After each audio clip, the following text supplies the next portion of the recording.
Picnic బ్రహ్మాండంగా గడిచింది. ఇక్కడి నుంచి వెళ్ళాలంటే మనసు ఒప్పడం లేదు. మనం బాగానే ఎంజాయ్ చేసామే. పాపం రాత ఒకటే కాటేజ్ లో ఉంది.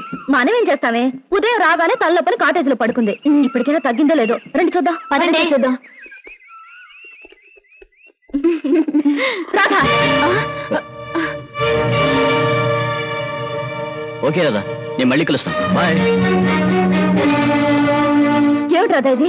నీకు తల్లపని చెప్పి మాతో రాకుండా ఉన్నది. తను బాయ్ ఫ్రెండ్ తో గడపడానికి అనుకుంటాను. ఏ రాధా, అంటే తల్లపని చెప్పి అబద్ధం అన్నమాట. సారీ సీత, ఏదో తను కూడా ఇక్కడికి వచ్చాడు. అతనితో గడపడానికి చిన్న అబద్ధం చెప్పి. షటప్. చిన్న అబద్ధం పెద్ద అబద్ధం అని చెప్పి సమర్థించుకోవాలని చూస్తున్నావా? సీత, మీ అందరికీ తెలుసు అబద్ధం చెప్పే మనిషి నేను హేట్ చేస్తానని. ఫోన్లేవే, కారణం అర్థమైంది కదా. కారణం ఏదైనా కావచ్చు, పరిస్థితులు ఏమైనా రావచ్చు. అబద్ధం చెప్పే మనిషిని నేను క్షమించలేను. అలాంటి వాళ్ళతో స్నేహమే కాదు, ఎలాంటి బంధాన్ని భరించలేను. ఇది చెప్పిన అబద్ధానికి పనిష్మెంట్ గా దీన్ని ఇక్కడ వదిలేసిపోదాం. పదండి. సీత, నేను చెప్పేది వినవి. ఏమిటి, రేపటికి వీసా దొరకడం కష్టం అవుతుందా? అదేమిటయ్యా, ఎల్లుండి నేను జపాన్ బయలుదేరి వెళ్ళాలి. All right. ఏమిటి సార్, ఏమైనా ప్రాబ్లమా? అదేనయ్యా, కొత్తగా మనం స్టార్ట్ చేయబోయే ఫ్యాక్టరీ మెషినరీ విషయంలో ఎల్లుండికి నేను జపాన్ ట్రిప్ పెట్టుకున్నాను. రేపటికల్లా వీసా దొరకడం కష్టమని ఆ ట్రావెలింగ్ ఏజెంట్ ఒకటే గొడవ. ఏం చేయాలో అర్థం కావట్లేదు. ఆ మాత్రం దానికి అలా వర్రీ అయిపోతారు ఎందుకు సార్? 5 నిమిషాల్లో మీ వీసా సంగతి నేను తేల్చేస్తానుగా. Please follow this file. Okay.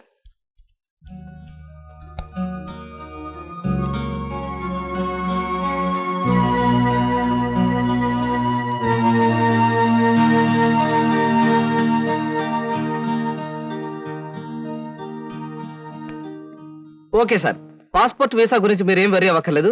Everything is arranged. My God, ఈ కాసేపట్లో ఈ సమస్యను ఎలా పరిష్కరించావయ్యా? ఏముంది సార్, టూరిజం మినిస్టర్ గారి మేనల్లుడు ఎప్పటి నుంచో మన కంపెనీ ఏజెన్సీ అడుగుతున్నాడు. ఈ విషయం చెప్పి కొంచెం దువ్వాను, పని అయిపోయింది. కృష్ణ, నీలాంటి వాడు ఒక్కడుంటే చాలయ్యా. కోట్లు పెట్టుబడి పెట్టిన వ్యాపారమైనా కళ్ళు ముసుగు చేయొచ్చు. బై ఈ ట్రిప్ ముగించుకొచ్చేసరికి నాకు 4 రోజులు పడుతుంది. ఈ లోపుగా బిజినెస్ వ్యవహారాలు, ఆఫీస్ వ్యవహారాలు నువ్వే చూసుకో. చెక్కుల మీద సంతకాలు పెట్టాను. ఆఫీస్ ఖర్చులకు ఎంత కావాలో అంత డ్రా చేసుకో. అలాగే sir. Wish you happy and successful trip. Thank you very much.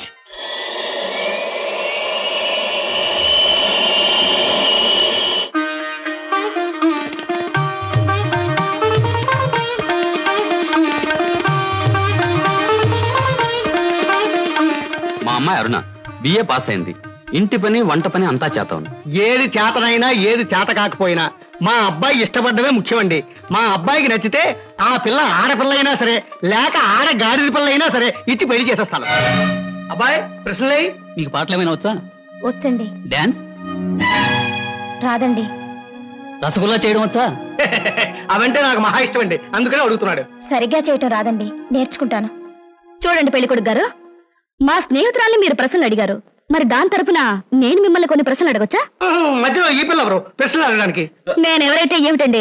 మీ అబ్బాయి ప్రశ్నలు అడగడంలో తప్పు లేనప్పుడు అమ్మాయి తరపున నేను అడగడంలో తప్పేమిటి? అడగనే నాన్న, నాకేమన్నా భయమా? అవునవును, మనకేం భయం, అడుగు. మా అరుణకి పాట డాన్స్ వచ్చా అని అడిగారు. మరి పెళ్ళయ్యాక ఆమె చేత మ్యూజికల్ నైట్స్, డాన్స్ ప్రోగ్రామ్స్ అలాంటివి ఏమైనా పెట్టిస్తారా? ఏ అదేం పెట్టించకపోతే అడగకూడదా? మరేం కాదు, మీకొచ్చే జీతానికి భారీ ఎత్తున పెద్ద థియేటర్లు బుక్ చేసి దాని చేత ప్రోగ్రామ్స్ ఇప్పించలేరు కదా అని అలా అడిగాను అంతే. అవును, మీకు కరాటే వచ్చా? రాదు, నేర్చుకోను కూడా. మీరు క్రికెట్ ఆడతారా? ఆడను, కావాలంటే చూస్తాను. రేపు పెళ్ళాన్ని ఎవరైనా ఏడిపిస్తుంటే రక్షించుకోవడానికి కరాటే గాని, పెళ్ళా సరదాగా చూడాలంటే ఆడడానికి క్రికెట్ కూడా రాదు. ఏమిటండి ఈ పిల్ల ఎవరినో తీసుకొచ్చి అర్థం లేని ప్రశ్నలు అడిగిస్తున్నారు? ఇవి అర్థం లేని ప్రశ్నలు కావు, మీరు అర్థం చేసుకోలేని ప్రశ్నలు. పశువులు సంతలోకి వచ్చినట్టు పెళ్లి చూపుల పేరుతో పెళ్లి కూతురు ఇంటికొచ్చి తలా తోకాలేని ప్రశ్నలు వేసి ఆ పిల్లలు బాట పెట్టి ఆ తర్వాత తీర్పిచ్చే జడ్జి గారులాగా మీరు జడ్జిమెంట్ ఇవ్వడం సాంప్రదాయం కావచ్చేమో గాని సంస్కారం మాత్రం కాదు. అమ్మా సీత, నువ్వు ఊరుకోమా. ఎందుకు ఊరుకోవాలి బాబాయ్ గారు? మన అమ్మాయి ఎలాంటిదని వాళ్ళు తెలుసుకోవడానికి ప్రయత్నించినప్పుడు వాళ్ళ అబ్బాయి ఎలాంటి వాడో తెలుసుకోవడానికి మనం ఎందుకు ప్రయత్నించకూడదు? అమ్మమ్మమ్మమ్మమ్మ, నీలాంటి పిల్ల ఈ పిల్లకి స్నేహితురాలంటే ఈ అడుడు కూడా ఆటం బాంబు ఆడదన్నమాట. ఈ పిల్లను పెళ్లి చేసుకున్న మరుక్షణం నా కొడుకు మతిస్థిమతు లేకుండా రోడ్ల వెంబడి తిరగాలి, వాడి వెంట నేను తిరగాలి. చూడండి పెద్దవారు, మీకు ప్రత్యేకంగా చెప్పక్కర్లేదనుకుంటాను. ఆడదంటే అమ్మకానుకున్న ఆట వస్తువు అనుకోకండి. వచ్చి చూసి పరీక్షించి పరిశీలించి మీ ఇష్టాయిష్టాలు చెబితే తలదించుకోవడానికి ఈ కాలపు ఏ ఆడపిల్ల సిద్ధంగా ఉండదని గుర్తుంచుకోండి. నువ్వెన్నైనా చెప్పు సీత, పెళ్లి చూపులకు వచ్చిన అబ్బాయిని అలా ప్రశ్నలు వేయటం పొరపాటు అనిపిస్తోంది. తన లైఫ్ పార్ట్నర్ గురించి మగాడు ప్రశ్నలు వేసినప్పుడు ఆడది మాత్రం ప్రశ్నలు ఎందుకు వేయకూడదు? ఆడపిల్లల వైపు నుంచి ప్రశ్నలు వేయడం మొదలు పెడితే అబ్బాయిలు పారిపోతారే పెళ్లి చేసుకోకుండాను. సరే, పెళ్ళన్నది ఆడదానికి ఎంత అవసరమో మగవాడికి అంత అవసరమే. కనుక ఎవరు ఎంతకాలం అని పెళ్లి చేసుకోకుండా పారిపోతారో? దాని పెళ్లి చూపులప్పుడు నువ్వు అలా మాట్లాడావు, రేపు నీ పెళ్లి చూపులప్పుడు ఏం చేస్తావే? ఆడది మగాడు ముందు బలి కోసం ముస్తాబైన గొర్రె పిల్లల తల ఉంచుకుని కూర్చోవడం, ఇవన్నీ నా విషయంలో కుదరదు. మరి నీ పెళ్లిలా చేసుకుంటావే? అదే సస్పెన్స్. నేనెలా పెళ్లి చేసుకుంటాననేది త్వరలోనే మీకు తెలుస్తుంది. అబ్బారు ఎక్కడేమిటి చూసారా? ఎవరో అమ్మాయి ముగ్గుడు కావాలి అని పేపర్లో వేసిందిరా. ఆవేశపడకండి రా, పేపర్ చెడిపోతుంది. వాడు చదువుతానంటున్నాడుగా, రేమసాడ చదువు. ముగ్గుడు కావాలను ఉమ్. అనేక లక్షల ఆస్తికి వారసురాలు, కోటేశ్వర ఏకైక కుమార్తెనై అందం చదువు ఉన్న నాకు ముగ్గుడు కావాలి. అన్నింటిలోనూ నాకంటే ఎక్కువ అర్హతలు గల వ్యక్తి నేను ఎన్నుకోదలిచాను. చదువు, అంతస్తు, ఆస్తి, అందం, పేరు ప్రతిష్టలు కలిగిన ఉత్సాహవంతులైన యువకులు నేను చేసే ఇంటర్వ్యూకి హాజరు కావచ్చు. ఇంటర్వ్యూ జరిగే స్థలం తాజ్ హోటల్, రూమ్ నెంబర్ 321, సమయం శుక్రవారం సాయంత్రం 5-7 గంటల మధ్య. పైన పేర్కొన్న అర్హతలు కలిగిన ఎవరైనా హాజరు కావచ్చు. ఇట్లా సీత ఎంఏ. సీతో పీతో ఈ పిల్ల తన పెద్ద కెన్నెట్లో ఉంది గురు. అది ఇచ్చిన అడ్వర్టైజ్మెంట్ చూస్తుంటే ఆ నేపాల్ మహారాజు కొడుకొచ్చినా సెలెక్ట్ చేసుకోదనిపిస్తోంది. మనబోటి వాళ్ళు ఎవరూ లాభం లేదురా. ఆ అమ్మాయికి నచ్చాలంటే ఏ అమెరికా ప్రెసిడెంటో ఇంగ్లాండ్ ప్రైమ్ మినిస్టర్ అయి ఉండాలి. Non sense. దీని చేత సెలెక్ట్ కాబడ్డానికి ఎక్కడి నుంచో రావాలా? మనం వెళ్ళినా చాలు సెలెక్ట్ కావచ్చు. కబుర్లు చెప్పడం కాదు గురు, దమ్ములుంటే వెళ్ళి ఆమె చేత సెలెక్ట్ అనిపించుకో, నీకే తెలుస్తుంది. దమ్ముగిటే సారదురా, సొమ్ములు కూడా ఉండాలి ఇలాంటివన్నీ పడగొట్టడానికి. అలాంటివి ఏమీ అక్కర్లేదు, పర్సనాలిటీ మాట ఉంటే చాలు. ఇలాంటి వాటిని ఈజీగా పడగొట్టచ్చు. అంత తేలిగ్గా చెబుతున్నావు. ఆ ఇంటర్వ్యూకి వెళ్ళి సెలెక్ట్ అయ్యరా చూద్దాం. Okay, 1000 rupees bet. నేను వెళ్ళి ఈ అమ్మాయి ఇంటర్వ్యూలో సెలెక్ట్ అయ్యి వస్తాను. Okay, 1000 rupees bet. One condition. ఏమిటది? నేను పందెం కోసమే వెళుతున్నాను తప్ప ఆ పిల్లని పెళ్లి చేసుకోవడానికి మాత్రం కాదు. కనుక ఈ పిల్ల నన్ను సెలెక్ట్ చేసుకున్నట్టుగా ప్రూవ్ చేసుకుని ఆ తర్వాత నీలాంటి దాన్ని పెళ్లి చేసుకోవడం నాకు ఇష్టం లేదని దాని మొహం మీదే చెప్పేసి వస్తాను. Okay. Done. Next. May I come in? yes, come in. Hello. Hello, take you seat. Thank you. ఏమిటి ఇలా వచ్చారు? ఇంటర్వ్యూలో ఏదో గొప్ప క్వశ్చన్ ఉంటాయి అనుకున్నానే, మొట్టమొదటే వేశారు డెత్ క్వశ్చన్. డెత్ క్వశ్చనా? అంటే చచ్చు ప్రశ్న. బాంబేలో, బాంద్రాలో బ్యూటీ క్వీన్ రెస్టారెంట్ లో కూర్చుని బ్రేక్ఫాస్ట్ తింటూ పేపర్ తిరిగేశాను.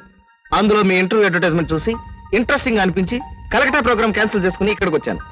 ఇక్కడికి వచ్చిన వ్యక్తిని ఇంటర్వ్యూకే వచ్చాను తెలుసుకోకుండా ఎందుకు వచ్చారని అడగటం డెఫినెట్ గా డెత్ క్వశ్చనే. Am I correct? Yeah, you are correct. I'm sorry. మీరేం చేస్తుంటారు? ఏం చేస్తుంటారు అనే కంటే ఏం చేయగలరు అని అడగండి. ఎందుకంటే నేను చేయలేదంటూ ఏమీ లేదు. స్టేట్స్ లో టెక్స్టైల్ బిజినెస్, జపాన్ లో ఎలక్ట్రానిక్ బిజినెస్, స్విస్ బ్యాంక్ లో మనీ ట్రాన్సాక్షన్, ఇంగ్లాండ్ లో ఎక్స్పోర్ట్ బిజినెస్. ఐఎమ్ సారీ, నా క్వాలిఫికేషన్స్ అన్ని చెప్పాలంటే ఒక ఫుల్ డే పడుతుంది. By the by, my name is Krishna. Glad to meet you. అన్నట్టు నేను అడ్వర్టైజ్మెంట్ ఇచ్చిన పేపర్లోనే మరొక 6 పెళ్లిళ్ళ అడ్వర్టైజ్మెంట్స్ వచ్చినాయి. అక్కడికి వెళ్లకుండా ఇక్కడికే ఎందుకు వచ్చారు? ఇది ఒక ఫూలిష్ క్వశ్చన్. దట్ మీన్స్ చవట ప్రశ్న. మిగతా అడ్వర్టైజ్మెంట్స్ అన్ని వాళ్ళ పేరెంట్స్ ఇచ్చారు, ఇదొక్కటే ఇండివిజువల్ గా ఇచ్చారు. అందుకే తమాషాగా థ్రిల్లింగ్ గా ఉండి ఫ్లైట్ ఇటు పక్కకు మళ్ళించాను. ఆహా, మీకు ఏ భాషలు వచ్చా? నాకు చాలా వచ్చు అనుకోండి. ఇంతకీ మీకే వచ్చో చెప్పండి. తెలుగు, ఇంగ్లీష్, కాస్త హిందీ. That's all? అంతేనా? నాకు ఫ్రెంచ్ వచ్చు. ఫెర్నాష్ ఇష్కోలా డెషికా అంటే ఫ్రెంచ్ లో మీరు కులాసాగా ఉన్నారా అని. చైనీస్ వచ్చు. చింగ్ చాంగ్ చింగ్ మింగ్ అంటే మీరు చాలా అందంగా కనిపిస్తున్నారు అని. జాపనీస్ వచ్చు. ఓషియో ఖుష్బూ బుషు అంటే నా గురించి మీకు చాలా తక్కువ తెలుసు అని.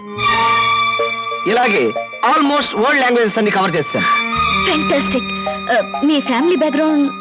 మా ఫాదర్ రాగరాజు అంటే junior Tyagaraju, a great singer. ఆయన అమెరికాలో ప్రోగ్రామ్స్ ఇస్తూ ఉంటే లండన్ నుంచి దొరలు స్పెషల్ ఫ్లైట్స్ లో వస్తుండేవారు. ఇక మా mummy Bombay ladies federation secretary, Delhi social service league president. ఆవిడ a lady in the society, tomorrow's woman అనే పెద్ద పెద్ద గ్రంథాల్ని ఏమి తోచప్పుడు రాసి పారేశారు.